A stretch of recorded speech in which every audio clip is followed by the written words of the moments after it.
Aujourd'hui, toujours au Japon, nous allons parler. Baf, je rajoute une couche, encore une fois, sur Look Back. Chut, c'est pas le bon côté. Look Back de Tatsuki Fujimoto. J'ai failli oublier le nom de l'artiste. Bravo.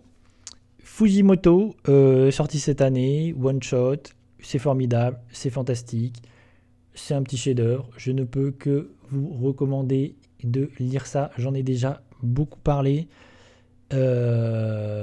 C'est brillant, c'est un chef-d'œuvre, ça raconte, c'est un petit peu, j'imagine, quelque peu autobiographique, c'est très personnel pour son auteur, donc j'aime beaucoup ce que fait Fujimoto quand il parle de choses plus personnelles qui lui sont chères à son cœur, comme il a sorti un one-shot aussi cette année qui s'appelle Goodbye Eri, qui est fantastique et qui est plus sur son amour du cinéma. Il n'est pas encore sorti en physique, j'imagine qu'il sortira l'année prochaine. Mais j'en dis un mot, vraiment quand ça sortira, achetez-le, Goodbye Eri, c'est fantastique comme Look Back.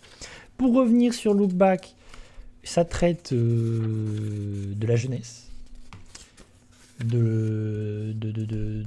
artistes, du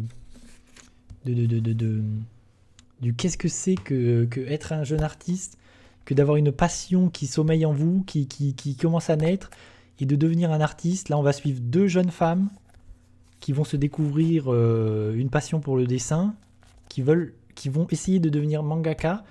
Chacune va prendre une direction différente. C'est bouleversant, c'est très beau. Si vous êtes artiste, ça va d'autant plus vous toucher. Si vous faites de la bande dessinée, ça va d'autant plus vous toucher. La fin est terrible.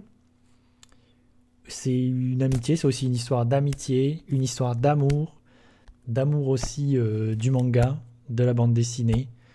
C'est parler de... Je pense que c'est Fujimoto aussi qui parle de lui, qui parle de ses peurs, qui parle de son travail, qui parle de son amour pour son travail, de qu'est-ce que c'est que d'être mangaka aujourd'hui. Et c'est pas forcément évident.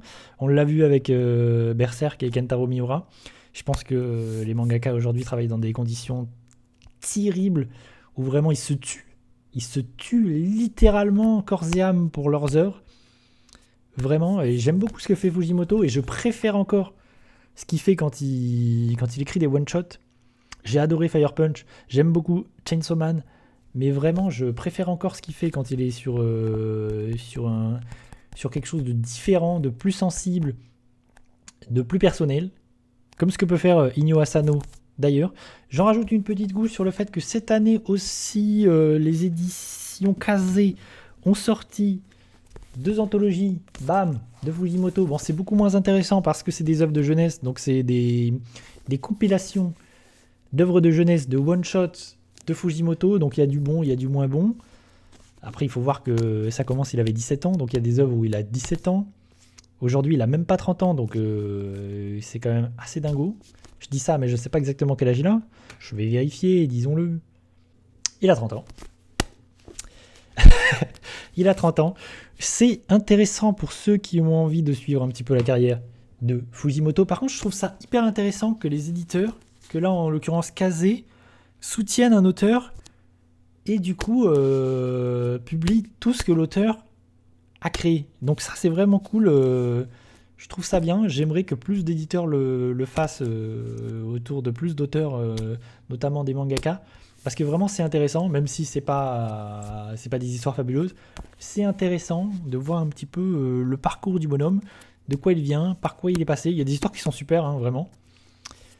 Voilà. Lisez Look Back.